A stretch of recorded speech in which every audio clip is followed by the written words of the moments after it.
Bom dia, turminha do sétimo ano. Nós teremos hoje uma aula a respeito da estrutura e dinâmica da população brasileira.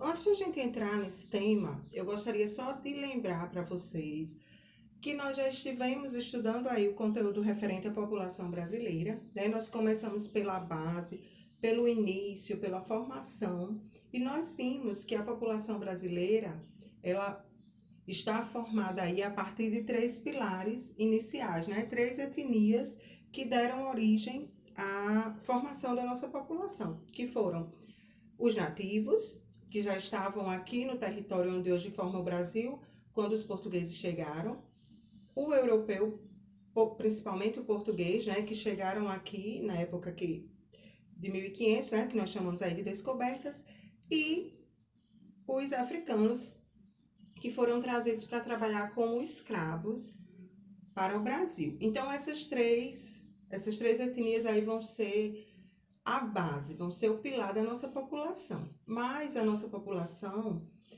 ela é extremamente miscigenada, ela apresenta uma diversificação muito grande, porque além dessa base, ao longo da nossa história, vários imigrantes também foram chegando ao território brasileiro e deixando a nossa população assim como ela é hoje, extremamente diversificada e miscigenada, certo?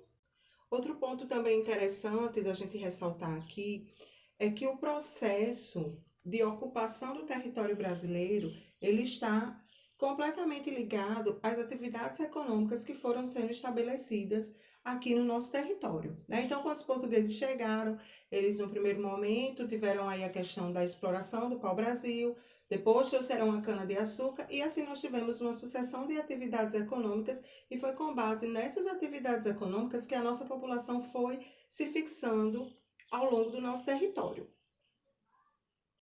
Agora que a gente já deu uma revisada, né, já lembrou um pouquinho os aspectos anteriores da nossa população, eu vou dar continuidade ao assunto. Esse assunto está no capítulo 3 do material de vocês, certo? Então, vocês depois vão fazer aí uma leitura bem elaborada e vão estar na mesma sequência dessa que eu estou passando aqui para vocês.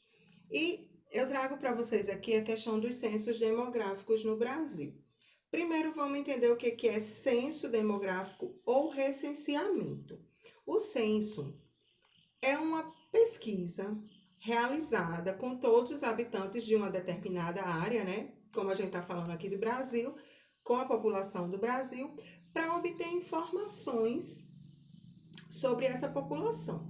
Então, além de uma contagem da população para saber quantos habitantes o país tem, saber a distribuição dessa população, a faixa etária, as condições de vida, a distribuição aí por sexo masculino e feminino. Então, o censo, ele tem essa função de coletar todas essas informações acerca da população de um determinado lugar.